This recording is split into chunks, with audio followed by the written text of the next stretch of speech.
Good evening and welcome to the Ombudsman program. My name is Diane Wellborn. I am the Ombudsman and I will be your host for this evening's program. Tonight we're going to focus on a vital topic for all of us in the Miami Valley. We are going to be talking tonight about our aquifer. And I have two guests with me tonight who know as much as anybody in our region about our aquifer and how we can protect it and how it operates and how it serves as a wonderful resource for us here. I have with me tonight Felicia Grahm, who is the environmental manager with the City of Dayton. The compliance coordinator. Compliance coordinator. Okay, yes. Thank you very much for getting me straight on that. And we also have tonight on the program James Shoemaker, who is a hydrologist with the City of Dayton. Wonderful. Thank you both for coming tonight, and I'm anxious to get started with this program and the question because they have prepared many slides for us, which are going to educate us as we go through about the value of the aquifer for our community. So why don't we start by showing the first slide that they've brought tonight.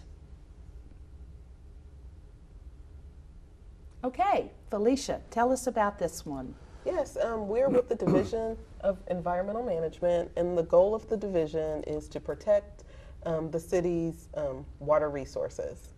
Wonderful. Next slide, please.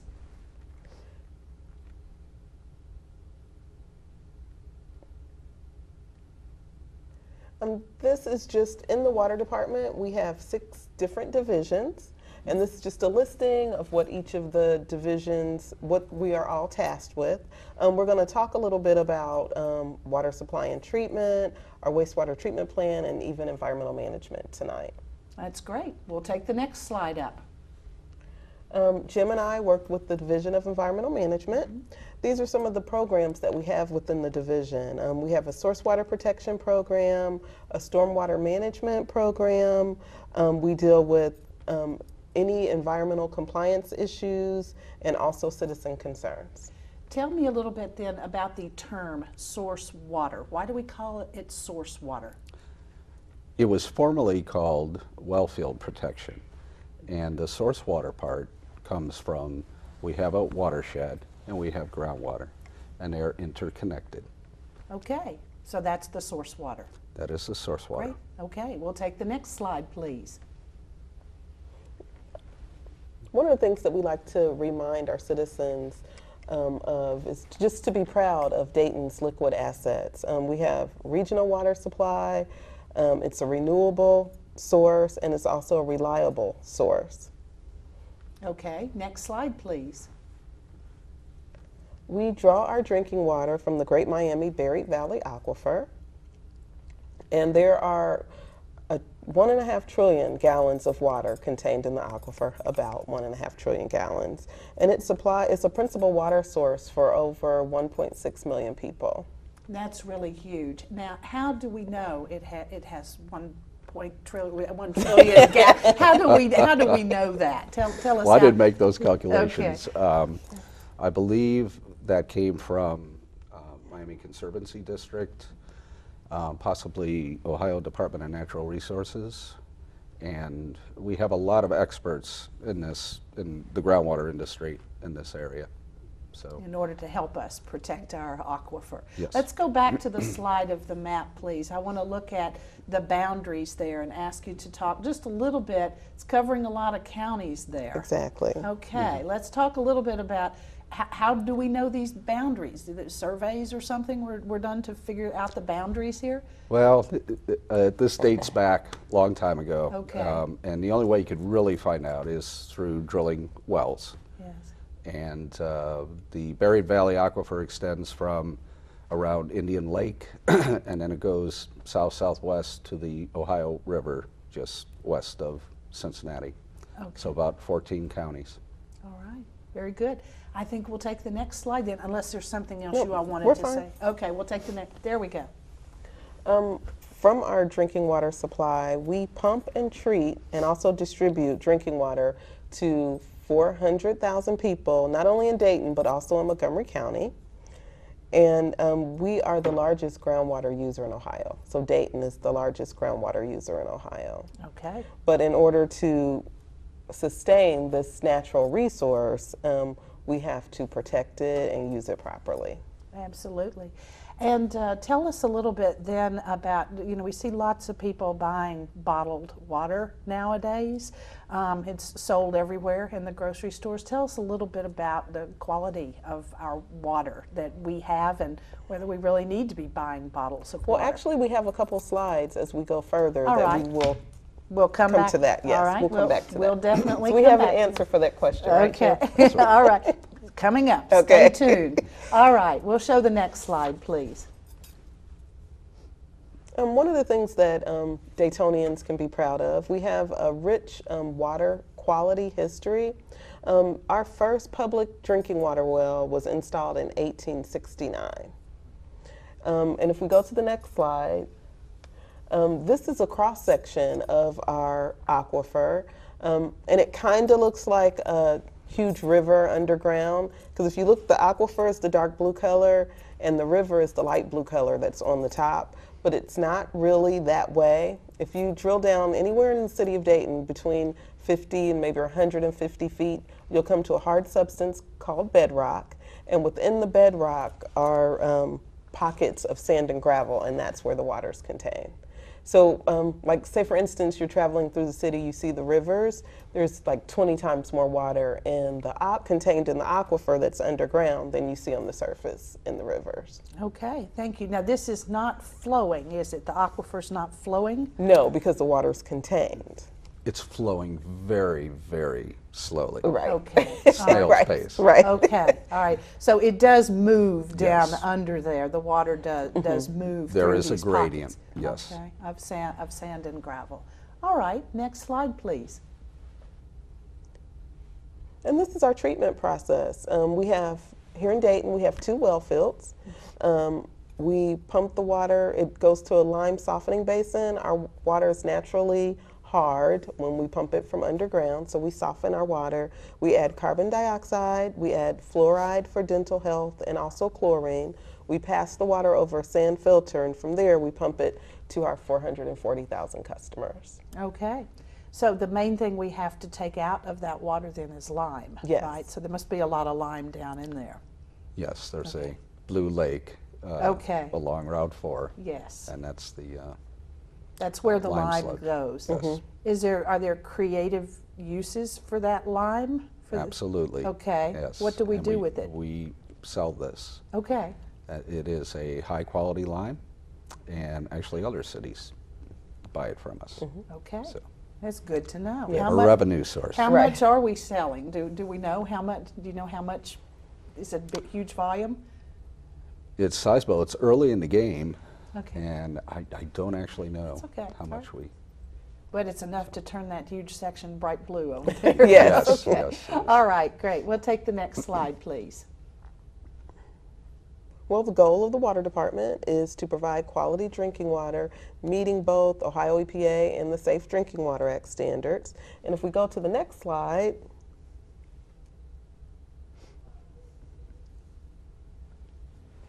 Oh my. yes, this is our source water protection program map. And the red outlined area is a 1-year capture area. Anything spilled that hits the ground in that red outlined area could make it to our drinking water resources in a year. So if you look at the map, there's a lot of colors on the map. The green is the city of Dayton, but all the other colors are the other jurisdictions that we have to work with in order to protect our water resources. And have they also passed or memorandums of understanding, or have they passed their own regulations about in Yes. order to participate in this community-wide project? Yeah, they have parallel zoning ordinances. Okay. Great. Next slide, please. In order to protect our water, we also do groundwater investigations. We identify problem areas. We want to know, we want to understand the flow of our aquifer. As Jim was saying, there's the snail's pace flow. We want to understand how that happens, and we also want to make sure that we're protecting our drinking water resources and making sure that there's no effect from the things that we do here on land.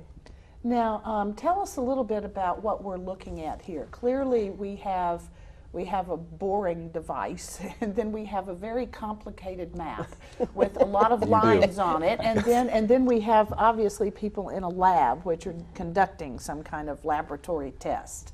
But tell us a little bit more about what we're seeing, please. Yeah, the method that we use of drilling allows us to sample as we drill down the groundwater, so that we have a vertical profile of water quality conditions with depth, because not all chemicals float underwater, some sink.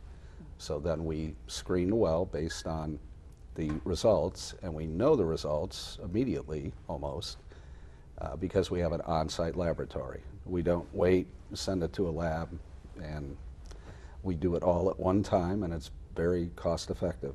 Okay. And the map you see there, the complicated map, shows both flow and water quality issues. Okay. So as you look at that map, the blue is the way the water, tell us a little, the blue is the way the water's flowing? Yeah, the blue lines are equal groundwater elevations. Okay. And so that tells us you could just go perpendicular to those lines, and that shows you where the flow is going. Okay. So are we drilling in the same place to do our testing repeatedly, or do we move around? We are all over the place. Okay. We have about 300 monitoring wells. Okay, 300 that Yeah, are all... and that's just to monitor the groundwater. That gives us early warning before it could reach the well field. Mm-hmm. And you mentioned, of course, the testing for the chemicals. Can you say, are there certain types that we are particularly looking for, watching for, based on our lifestyles above this aquifer? Well, there are certain chemicals that are particularly troublesome in groundwater, and those are known as chlorinated solvents. Mm-hmm. Okay. I could list the names. They're bad. Yeah. Don't think anyone will Chlorinated know that. solvents, and so we have to be very careful to watch out for those. They're very mobile in Yes, groundwater. okay, in groundwater. Thank you.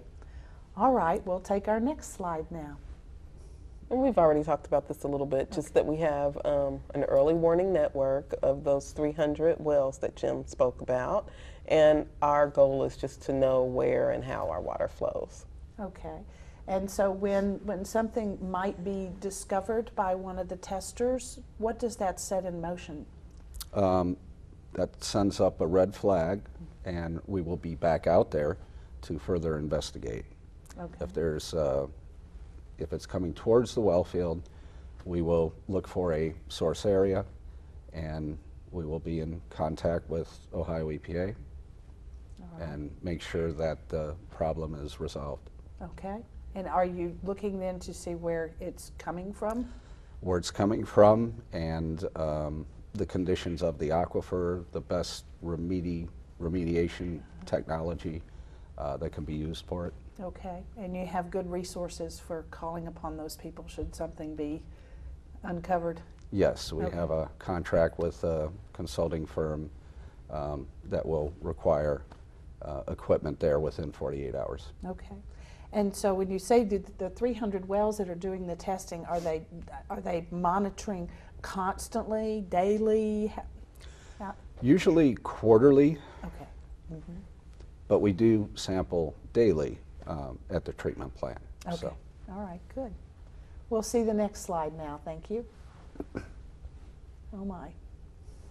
Right, and this is a fire that happened several years ago, the Sherman-Williams fire, and it was actually over our well field protection area. And the cleanup for, this incident was over $12 million worth of cleanup. And what we speak to our businesses about that are in the source water protection area is prevention.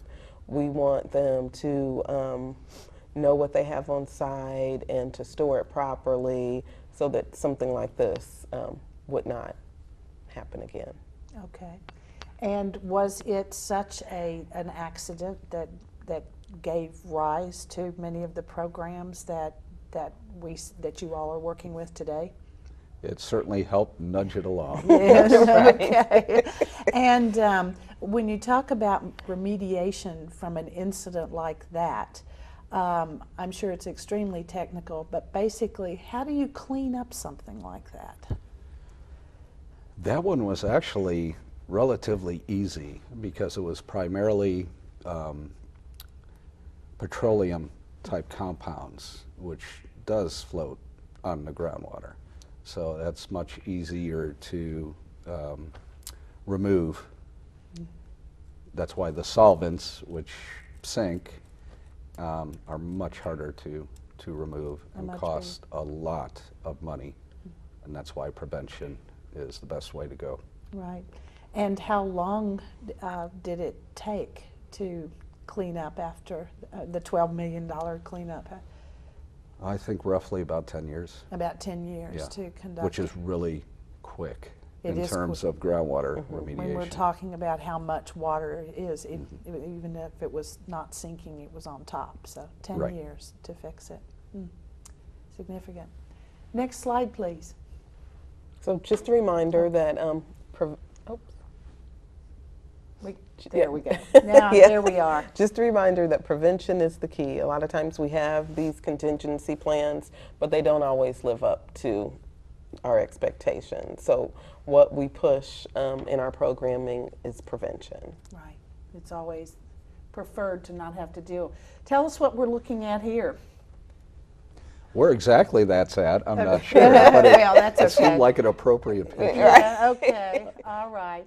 It's water in trouble, that's for sure. Exactly. And then... the place that we're not interested in going. Yes, that's right, okay. So we want to prevent so we don't have anything that looks like that. Okay, next slide. Sure. Now back to Dayton's water quality history.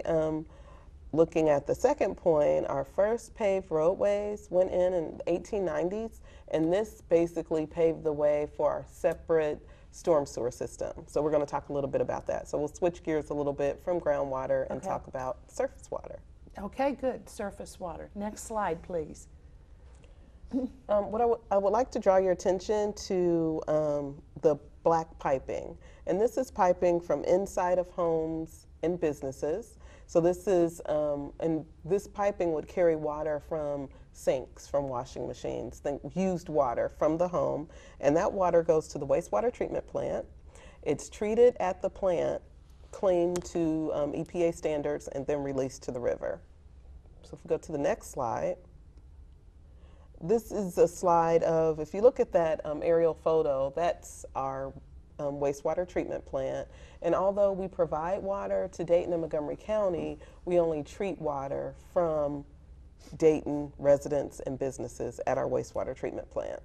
The other picture is a picture of what it looks like at the river where this water is discharged. Okay. Showing that the water is clean before it goes out in there, and stressing that point. Yes, so it meets the EPA standards and also Clean Water Act standards before it's discharged to the river. Okay. We meet those standards. Do we at times exceed them? Are we sometimes better than the standards, or? Yes. Okay. Yes, yes, and that's our goal. That's our goal. You're both saying, "Oh yes, definitely." Yes. Right. Okay, because I didn't know really how high those standards were set, but we're exceeding them. All right, next slide, please. So now going back to the picture of our municipal separate storm sewer system, I want to draw your attention to the yellow piping. And this is water from outside. This is water from catch basins, from parking lots. That water goes straight to the river, and there's no treatment for that water. And if we go to the next slide, what we like to say is, when it rains, Dayton drains. So when it rains, rainwater goes into a catch basin and is discharged to the river at an outfall. Okay. So anything that's in the street, whether it's litter or oil that is dripped from cars or something that was dumped in the street, that is all washed with the rainwater to the river. Okay. And what kind of prevention efforts do we have with respect to this system? Prevention to try to, because that's not treated. Exactly. Yeah. Mostly education. Okay. We go out and do talks such as this. We work with community groups. We have markers that we put on catch basins that say, dump no waste drains to the rivers. We work with scouting groups, we work with environmental clubs at schools and things of that nature, and we'll go out, we'll do a litter cleanup in a neighborhood and attach those basin markers to the catch basins just to remind people that when it rains, Dayton drains. Okay. And are there plans for any improvements to this system? Are there ideas out there that communities have been implementing that you all are looking at to perhaps improve or eliminate some of the stuff that gets through and goes into our rivers? Well, there's several different things that can be done, and we call those best management practices. We encourage like urban agriculture. If you have a garden on your property or mostly a rain garden, something to collect the rainwater so it doesn't go to and it cuts down on what actually makes it to the river. We encourage people to have rain barrels at their home. If you have a rain barrel, you're collecting that water and using it for your yard or for your garden, and that water is kept from making it to the river. And then it's not washing down the street. Exactly. Yes, okay, all right. So rain barrels, so you can purchase those at a lot of gardening centers and things, right? So that would be... Or make your own. There's several programs here in the city where people get together and actually make their own rain barrel. Okay, all right. Well, maybe we'll come back and talk about that sometime. All right, next slide, please. What is a watershed? Yes, and if another click is made, the definition comes up. Okay. Yeah, it's just land area that drains to a given body of water, and the reminder is we all live in a watershed. Things that we do here at our home, it affects our downstream neighbors, and that's just that topic that we like to remind to our citizens. Okay, all right. And the watershed in our area, is it the same boundaries as our aquifer? Is that what we look at, or do we look at that a little differently? Similar, not exactly, but similar. All right, okay, very good. Next slide, Yes. please. We're very fortunate here in this area to have 4 major rivers that come together pretty close to downtown. The pink color is the Great Miami River. We have the orange, which is the Mad River. The red is the Stillwater River, and the green is Wolf Creek. We have our rivers delineated, and what that means is we know exactly what area of town or which particular catch basins drain to what particular outfall at the river. All right. Yeah, we have over 550 outfalls. I think the correct number is 563 outfalls. All right. And these outfalls are the places where the storm water hits the river. Yes. And there's that many places. Exactly. Is that enough? Do we need more, or that's plenty to have? Yeah, because we have 20,000 catch basins. Okay. So those 20,000 catch basins all basically drain to those 563 outfalls. Yes. Okay, all right. Next slide. Our outfalls take on a lot of different sizes and shapes, and these are just some different things to look for when you're at the river. Usually if you're like on a bike path or something like that, you'll look and you'll see the different sizes and shapes of outfalls. And we invite people, if you're out on the river, if you see something that looks unusual, something other than clear rainwater, to give us a call and let us know so that that can be investigated. Okay, and so if a citizen does see something that looks strange, what number do you want them to call? Our Water Administration building, our Department of Water Administration number is 333-3725. Okay, very good. We'll probably come back to that one in case somebody didn't have a pencil or paper handy. Okay. But so you invite citizens to be watchdogs over the outfalls and to watch over them and see what's happening with them. Yeah, with the number that we have and the small staff, there's no way we could be at all of them every day. So if there's someone that sees something, or if they notice something on the street, we invite them to let us know. Okay, very good. We'd like the next slide, please. One of the programs that we have is called our illicit discharge program, and this is we actually go to each of our outfalls once every year, and we want to look at what the discharge looks like that's coming from that particular outfall. We also do sampling of the outfall. We test that water we want to sample it, and we want to see what the pH is. We have a certain range that we want each of these numbers to fall into. pH, chlorine, we do phosphate testing, nitrate testing, and ammonia. Okay. And who does all this testing? Is it you and your staff? Yes, and over the summer we hire college interns, interns that are interested in environmental management, or sometimes we get biology or chemistry interns, and that's their task for the summer, is to make it to all 563 outfalls. All of these? Yes. And would such interested students find these jobs posted, internships or whatever part-time jobs posted on the City of Dayton? Are they through City of Dayton website, or? They are, but the best way is just to call our offices and we can forward information. We usually go through the schools, Sinclair Community College, Wright State University, University of Dayton, some of the local colleges and universities.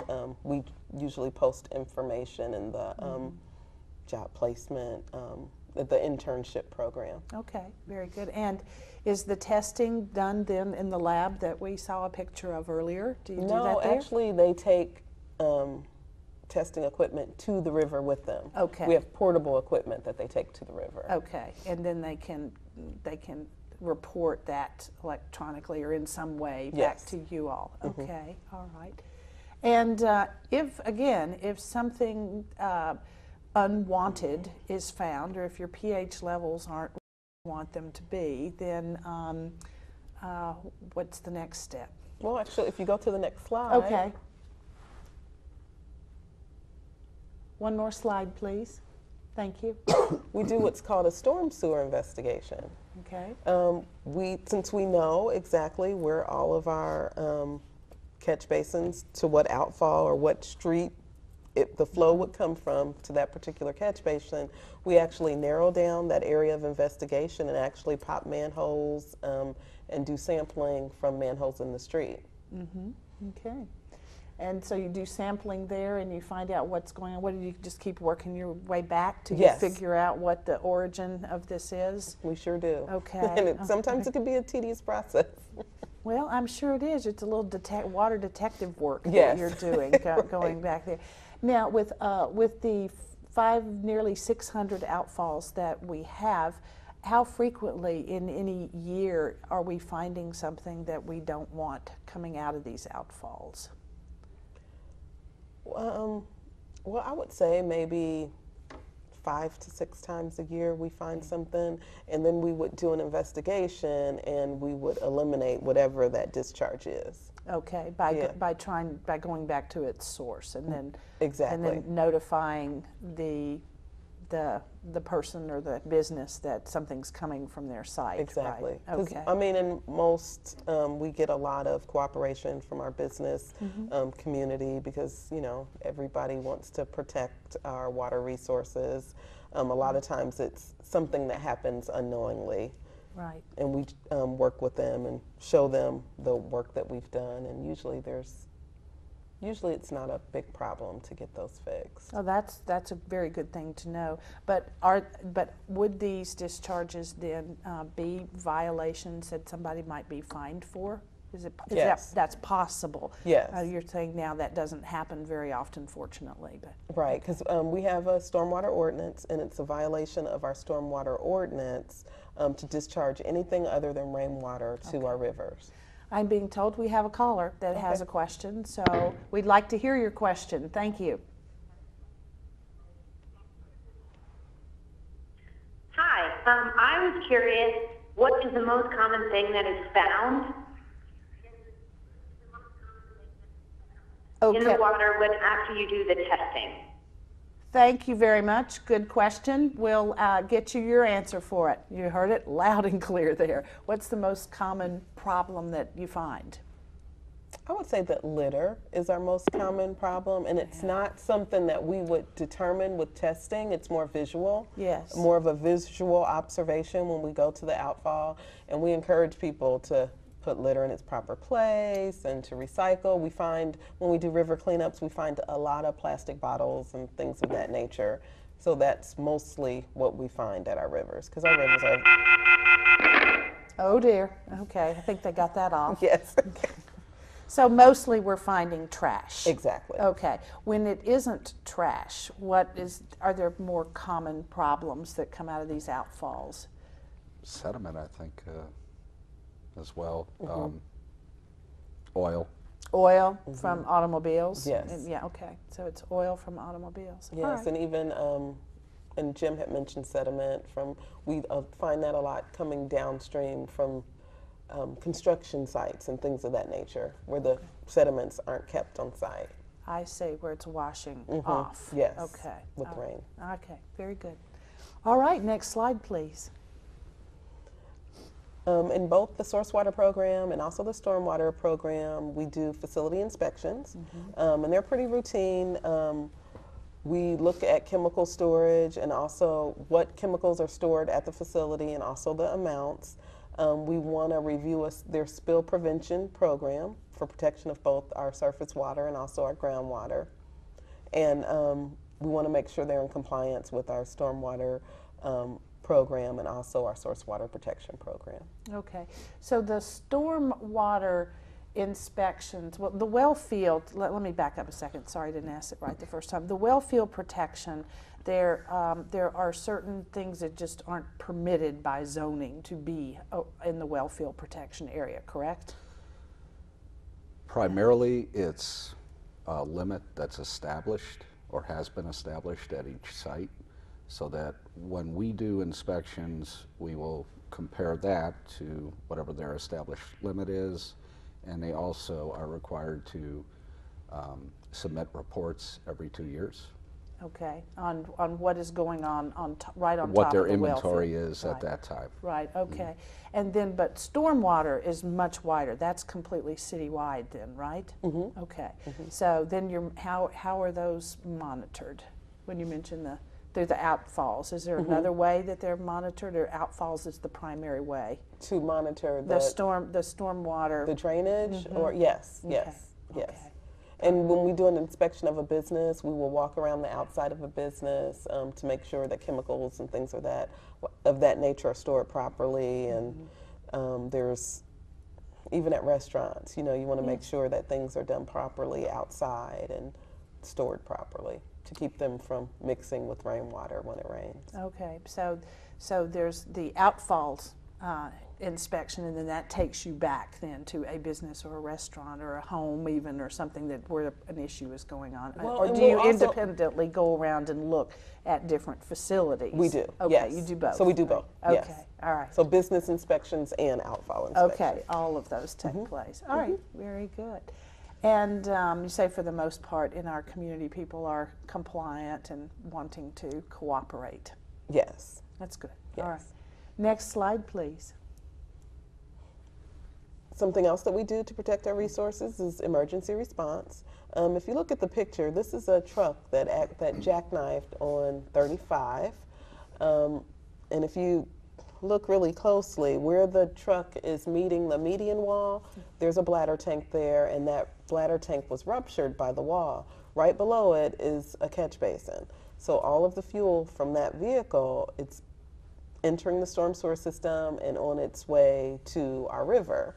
So it's our responsibility, environmental management, along with Ohio EPA, and we work with fire department also, to mediate that. We want to catch that product before it makes it to the river. And since we know all of our outfalls are delineated, we know exactly where it's going. So our goal is to catch it in the line before it makes it to the river. Okay. Looks like a fairly challenging response for that team. Exactly. Yeah, yes. Very challenging. And the other slide is showing us oil drums? Well, actually, those are, we're also involved with illegal dumping. Yes. And those are some fuel tanks that were dumped in our wellfield protection area. I see. So we work with fire and also bad. the police department, yes, to do fingerprinting of things of that nature, just to try to find out where they actually came from. Okay.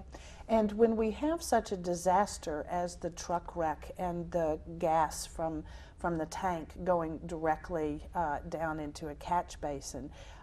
Is there technology that can catch what's gone in when it's coming out of that outfall? Do we have ways that we can fix something like that? Or no? That's a tough one. Okay. To first off catch it before it makes it to the outfall. We could place booms, absorbent booms at the outfall. We do have a vac truck where we can try to suck that out once it's caught by the booms. There are ways to lessen the blow, you might say. Mm-hmm. But we're not having to use those frequently, but that's part of the emergency response. Well, whenever there's a spill, we have that at our, yes. Yes, okay. We have that at our disposal. Okay, very good. Next slide, please. We talked a little bit about best management practices, ways that we can capture stormwater runoff. And one of the things that the city of Dayton has is a green roof or a rooftop garden on top of our City Hall building, because the rainwater from City Hall drains to the Great Miami River. If we go to the next slide. It was installed back in 2009, and it basically is a stormwater BMP, so it collects some of our rainwater. It reduces the heat island effect, because usually the roof it's warmer on the roof than anywhere else in the building, and we reduce that heat island effect, and also provide some energy savings because of the shading on the roof. Okay. Are there other such programs that are suggested or being discussed for the downtown area? Because as City Hall is one building in downtown that drains in then there's a lot of others, obviously, in downtown Dayton. Is there any kind of campaign or movement afoot to try to do anything particular in our downtown? Well, there's several, it's on a case-by-case basis, and there's several things that different businesses in downtown would like to do, and even things such as planners and things of that nature actually assist and collect rainwater. Okay, good. Next slide, please. The rooftop. Yes, I just wanted to mention that although the City of Dayton installed this, it's a community project. We have master gardeners that come and assist us with the actual plantings that we have on the garden. They come and they do the fertilize, weed, and things of that nature, even water. So although, we put this best management practice in, we need help from the community to actually keep it going. Right, right. Okay. Next slide, please. Some of our public awareness tools, we're always trying to get the word out, and we're always trying to educate our public to things that they can do to help us. We have doggy mint dispensers in some of our parks to encourage pet owners to pick up after their pet as they're walking. It's very appreciated. Yes, and that waste that's left on the street when it rains goes in the river. Straight to the river, exactly. The catch basin, we have catch basin stencils and also markers that we can provide to people to add to catch basins. We also have what's called the Children's Water Festival, and it's a one-day science workshop for fourth graders. The City of Dayton has it at the University of Dayton, and it's staffed by volunteers. We have volunteers from the environmental community. We all go to the University of Dayton, and we talk to our fourth graders about environmental topics. We talk to them about our water resources, our storm water, our drinking water, and it's a one-day science workshop, and it's a field trip for our fourth graders that we have in May. And this year's festival is May 8th. All right. About how many fourth graders attend? 1,500 is what we're expecting this year. Well, that's good. Great outreach plan there. And you need volunteers. Yes, and we always need volunteers. And that same number that we gave earlier, the 333-3725, if there's someone that's interested in volunteering, they can call that number and we can give them information about how to get signed up for that. So that's on the campus of UD on May the 8th. On May 8th, yes. Okay, very good. Thank you. Next slide, please. Dayton is very committed to conservation. Back in '05, our mayor signed the U.S. Mayor's Climate Protection Agreement. We have a sustainable practices policy within the city, and we have a group. It's called the Cool Energy Team, and it's made up of individuals from different departments and divisions across the city, and we come together and work on various topics that the city can implement for sustainability. Mm-hmm. All right, very good. Next slide, please. One of our campaigns is called Take Back the Tap. It's a campaign to encourage our citizens to choose tap water over bottled, and you asked that question about bottled water, and just a few statistics. If you look at gasoline, it's costing $3.50 a gallon, and you take the 99-cent bottles of bottled water, a gallon's worth of those, we estimated at $7, but a gallon of Dayton tap water is less than a penny. So, I mean, it's a great bargain to choose the tap water over bottled. And also the waste from the bottles, basically, a lot of them are not being recycled, so they're filling up our landfills. And 24% of the bottled water that we buy is actually tap water anyway. A lot of people choose the bottled water because they think it's better for them or a cleaner source. And as we've said, we have all of the monitoring wells. We're required to do basically 24-hour around-the-clock testing of our drinking water resources, and that's a little more stringent than what the bottled water manufacturers are required to do for the bottled water resource. Yeah, that's very good information for the public, I think, Yes. to know that you're not so sure what's in that bottled water that you buy. Right, and we have to, the City of Dayton puts together a consumer confidence report, and that is published annually, and it's sent out to all of our customers so they know exactly what the testing, what our testing results were from the testing that we've done all year for our drinking water. Okay, and that would be available probably on a website? It's probably Yes, the City of Dayton's, City of Dayton Water website. Okay. Mm-hmm. Good, good. All right, I think we're ready for the next slide. Another conservation program is our recycling program. Dayton has a single stream curbside recycling program, which means everything can go into one bin. And there's a big difference between what you put in the trash can and what can be recycled. Everything you put in the trash can, Dayton pays $38 a ton to get rid of that, but our recycled waste is disposed of for free. Okay, so it's a bargain, helps the city budget, and it helps us all then to, Exactly. to have things recycled rather than in the blue can rather than the green can. Exactly, Okay. exactly. And the next slide basically just has some things that people are a little unsure about that can be recycled. Magazines and catalogs, plastic containers, all of them can just be tossed into the bin together. Telephone books, glass bottles and jars. We just ask that you rinse the container, especially if especially during the summer months with, when the bins Heat. are outside, Sure, yes. sure. And also that you remove caps and lids. Now, why do we have to remove the caps and lids? Usually the cap is a different type of material than the bottle. So if you remove it, you can put them both in there, but we just ask you to separate it. Okay, so just leave the tops off of everything, but Yes. throw them all in the same thing. Yes. Okay, all right. Okay, next slide, please.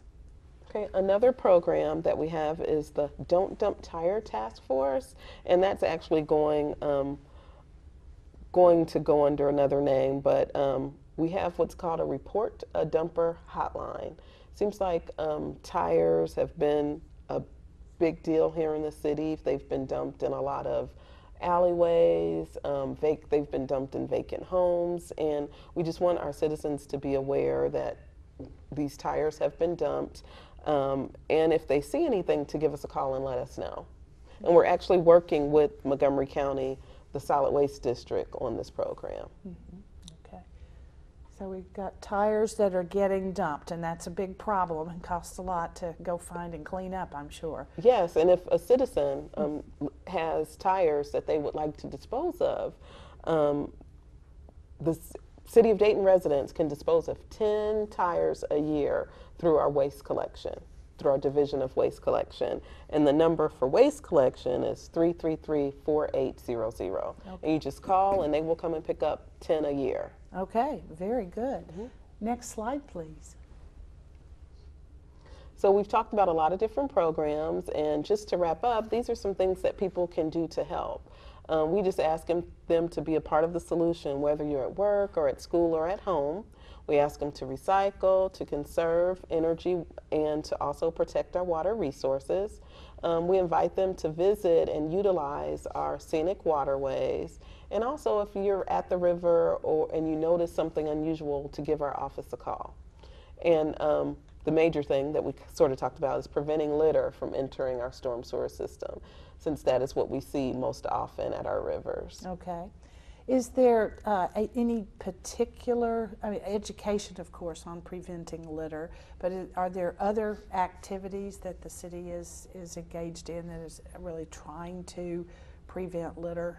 I mean, is there a litter, we've had big litter prevention campaigns in our country's history with a lot of different things. I just wondered if there was anything other than your outreach and education. No, The litter cleanups. Litter oh, cleanups? okay, yes, yes. Okay. And well, we consider that outreach and education. But yeah, Okay. but we invite our citizens. We have a big litter cleanup coming up in July. It's called the Clean Sweep of the Great Miami River. And it's actually a cleanup from Indian Lake to the Ohio River. And Dayton is a part of that. So that whole span of the river is actually cleaned up at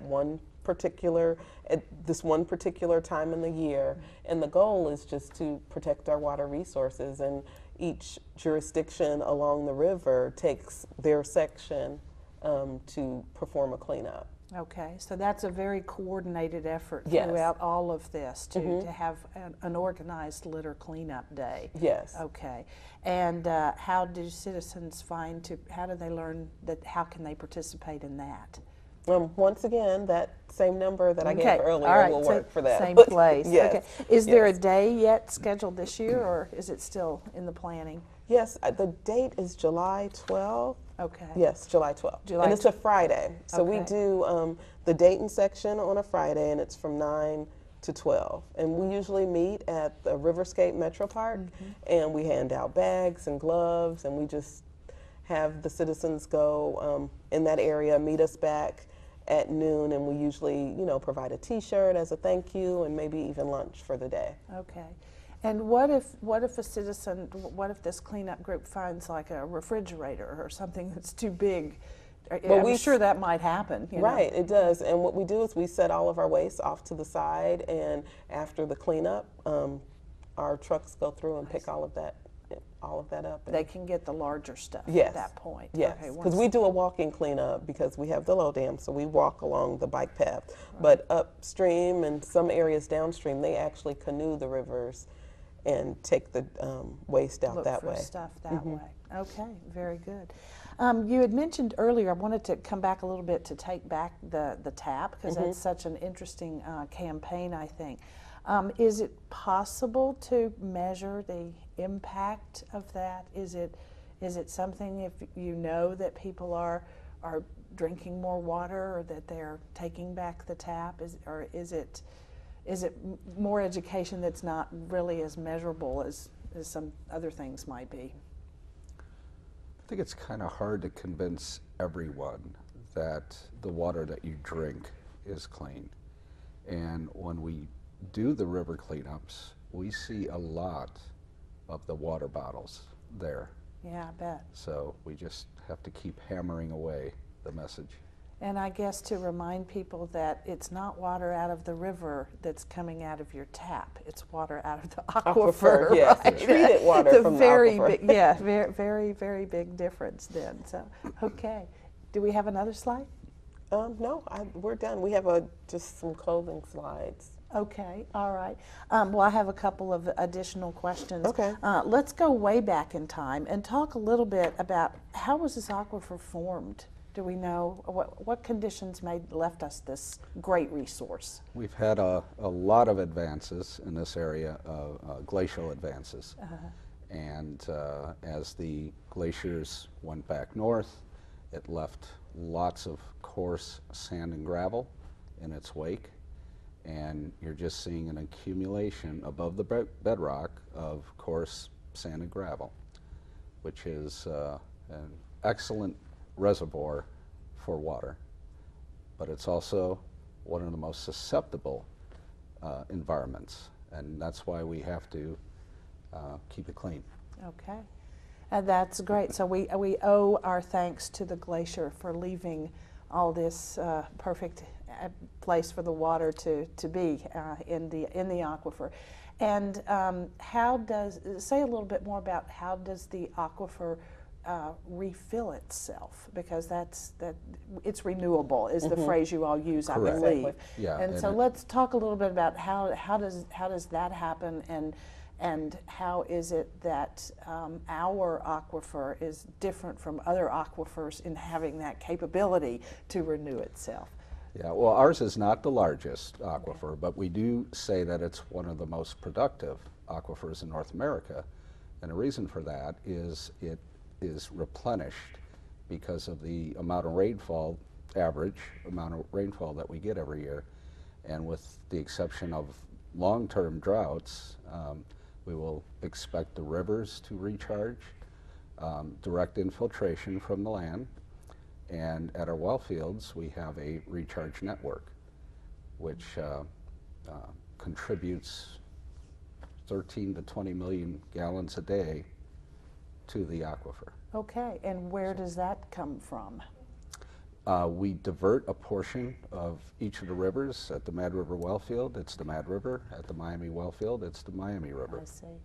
Okay, so we're helping the rainfall to continue to recharge. Yes, we're not. It's not being wasted. It won't Yeah. end up in the Right. Gulf of Mexico. Right, exactly. Very, very good then. Okay, I also wanted to speak really briefly, because our time is getting short here, about the cooperation in all of this area. While you have talked a lot about monitoring the outfalls and doing the testing, presuming that others are doing that too, and that you all are comparing information through some intercity agreement or board or something of that nature. Yes, there's a lot of partnerships, and as Felicia was saying, the source water protection area is not just City of Dayton. It's Riverside, Harrison Township, Vandalia, Huber Heights, and Wright-Patterson. And we meet quite often. And there are also other consortiums that meet. We have a Mid-Miami Water Resources Consortium, so folks from Troy down to Warren County get together and come up with ideas. Good, good. And then I'd like to end up by asking you all a little bit about current threats to our aquifer. I mean, there's a lot of drilling now going on everywhere as our gas prices are high. What kind of threat does this represent for our aquifer, and what can be done about that? At this time, you see, we are not in the prime area for oil shales or gas shales. That's primarily eastern Ohio.